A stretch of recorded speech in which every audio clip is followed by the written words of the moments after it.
He said, no, that's just the remote control I have. Instead of just opening the garage door, it opens the front door, it turns on the TV, it turns on the lights. I'm like, this can't get any worse. No wonder why this man's obese. Until I go to the bathroom at his house.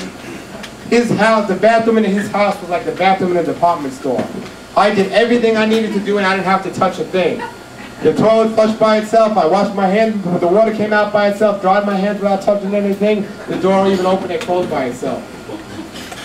This is a bathroom for a handicapped person that somebody used because they have money to buy technology that's got him lazy. Now he actually needs it. That's what's happening in today's world. Here's another one. When you go to the supermarket these days, when I grew up, the aisles were real skinny. You ever notice how wide the aisles are today? Why do you think that is? Because the people are so much wider. And why is that? Well, when I used to go to the supermarket, there used to be these little handicap carts in the front. There were like maybe 1 or 2 of them. Now there's like a whole fleet of these carts. Now because people are sick, just because people are lazy. And they're going this, they can't shop, they're doing all this stuff and everything else with these things. And I come up with an idea that's going to help this problem. It's called the healthy supermarket. I'm going to make a supermarket. The aisles are going to be really, really long, and I'm going to make it where you can't go to the next aisle without having to walk back down the aisle. And I'm going to put all the junk food at the end of each aisle. And I'm going to make it where each person has to go all the way around to get their food back and forth, so they're going to have to work to get their junk food. Technology is destroying us. We just look at what the average person does every day, and it's no wonder why people are sick today. Here's what the average person does. The average person gets up at a time they don't want to be getting up to go somewhere they don't want to be going, but they think they don't have a choice. And as they get ready to go there, they turn on the news to get an update on all those terrible stories that happened the night before. Now they're going to be so emotionally upset, they're going to eat something unhealthy for breakfast and overeat on it. Now they're going to get to work being with people they don't want to be with because they think they don't have a choice. They're going to be so upset when it comes time to eat lunch, they're going to emotionally eat something unhealthy.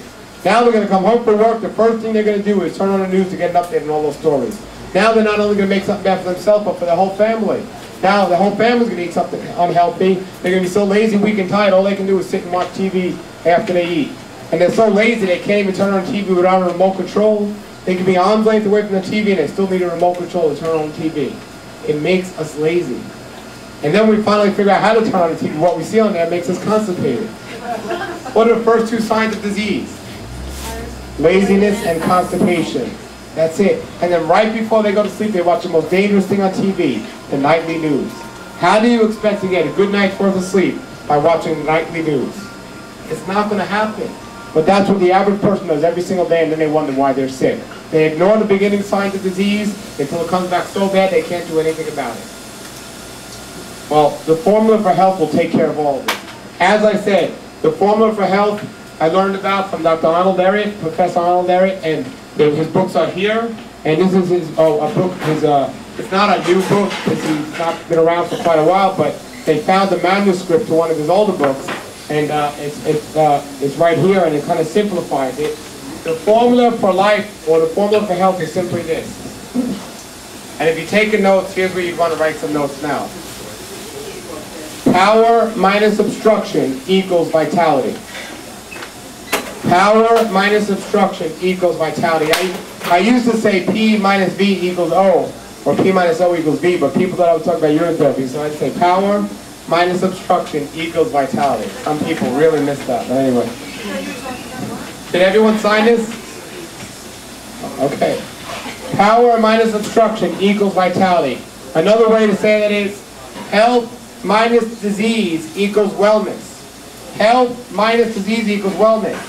We do not have control over everything in our lives, but as long as we take care of what we do have control over, we will never have to worry about the things we don't. If you have this much health and this little disease, you will never have to worry. You'll always have a state of vitality. It's when that disease state or that obstruction overcomes that power to get rid of it that we end up with a disease. The key to health is always making sure we have enough power to get rid of the obstruction. And as long as we do, we will always be in a state of health. The more power we have and the less obstruction we have, the greater health we will be in. As soon as that obstruction passes that power, we will be in a disease state. The more obstruction we have and the less power we have to get rid of it, the later stage of disease we're in. Does everyone follow? Now the obvious question would be, where do we get the power from? Where do we get the power from to get rid of the obstruction? The answer is, in one word, what health is. Health is energy. It's the energy that creates the power to get rid of the obstruction. It's like you have the most powerful car. If you don't have any gas, that car's not going anywhere. You need the energy to create the power to get rid of the obstruction. Now, the obvious question would be, where do we get the energy from? The answer is, we don't get it from anywhere. When we follow the simple laws of our Creator, by getting enough sleep every night, by eating the foods He told us to eat, at the times He told us to eat it, we will recharge our batteries every night, where we will always have enough energy to create enough power to get rid of the obstruction. It's when we start cutting things short and eating things that aren't good, eating at times that aren't ideal, or living a life that's not best, that we start adding to the obstruction and lessening the power. That's it right there. Do not confuse energy with stimulation, which is a false sense of energy. Energy is something we don't have to get.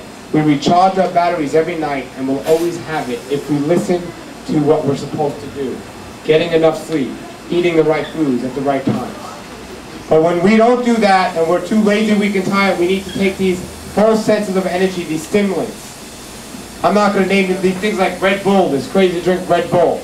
I mean, if you want a more accurate name for that, add another name to the end of that. Red Bull something else. These are false senses of energy. They're not true energy. True energy is something that will always give us power to get rid of the obstruction. That's it. Now, from a diet standpoint, how could we make that happen? From a diet standpoint, how can we eat for this formula? There's three things we have to think about from a diet standpoint when we eat. Three things. The ideal foods are the foods that give us the most nutrients while using the least energy to get those nutrients while keeping the environment of the body clean. That's it. I don't care who's speaking here, what they're preaching, what diet they suggest. That is the key to health from a diet standpoint. Eating the foods that are going to give us the most nutrients while using the least amount of energy to get those nutrients while keeping the environment of the body as clean as possible. That's it. That's it. Now, we're going to break that down and see why so many people are confused about health today. Because the reason people are confused is the first one, which says, eating the foods that give our bodies the most nutrition as possible. Problem is, nutritionists and dietetics today are looking to get nutrients. You can get nutrition from just about anywhere. You can get nutrition from a cardboard box.